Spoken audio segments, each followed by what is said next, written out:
क्रांती news, आवाज सर्वसामान्यांचा। 12 तारखेला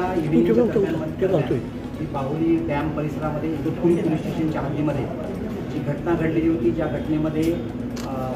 महिलेवरती हात उगारणे, त्याचबरोबर विनयभंगाची घटना, त्याचबरोबर त्यांनी दिलेल्या तक्रारी अनुषंगाने ज्या ज्या गोष्टी आहेत त्या अनुषंगानं योग्य जो गुन्हा आपल्याकडे दाखल करण्यात आलेला आहे त्याच्यामध्ये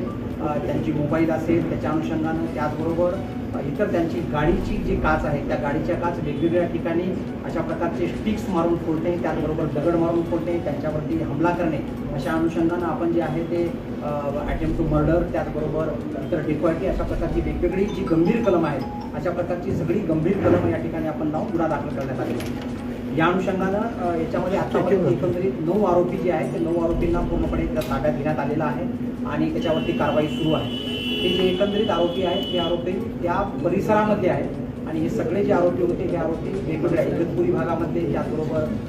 नांदगाव सदो नावाचं गाव आहे, बराईपुरी आहे, गिरणारे आहे आणि माणिकखांब आणि त्या आजूबाजूच्या परिसरामधले असे सगळे आरोपी आहेत, एकमेकांच्या ओळखीचे आहेत आणि त्यांनी अशा प्रकारच्या 9 आरोपींना आपण ताब्यात घेतलेला आहे। आणि याच्यामध्ये इतर जे आणखी काही आरोपी त्याच्यात निष्पन्न झालेले आहेत त्याच्यामध्ये फिर्यादीने आपल्याला तक्रारी दिल्याप्रमाणे इतर जे 6 आरोपी होते त्याचबरोबर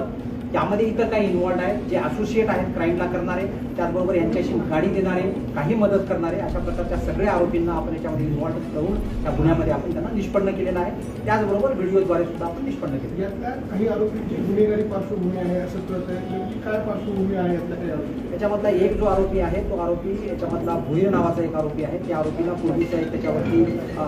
मर्डरचा गुन्हा त्याच्यावरती दाखल आहे 2020-21 दरम्यानचा, तर त्याच्यामधला तो आरोपी आहे। त्या व्यतिरिक्त आणखी असं कुठल्याही आरोपीचं बाकी कोणाचे क्रिमिनल रेकॉर्ड नाही आहे, एकाच आरोपीचा आहे। तर त्या अनुषंगानं जो आरोपी आहे त्या सगळ्या आरोपीच्या अनुषंगानं आपण खात्री केलेली आहे आणि त्या अनुषंगानं आपण याच्यामध्ये अतिशय कडक कलम लावून महिलांच्या कुठल्याही प्रकारचं, त्याचबरोबर पर्यटनावरती असा प्रकारचा कुठलाही परिणाम होणार नाही, त्याचबरोबर एकंदरीत ह्या अनुषंगानं आपण अतिशय कडक कारवाई जी आहे ती कडक कारवाई आपण करतो।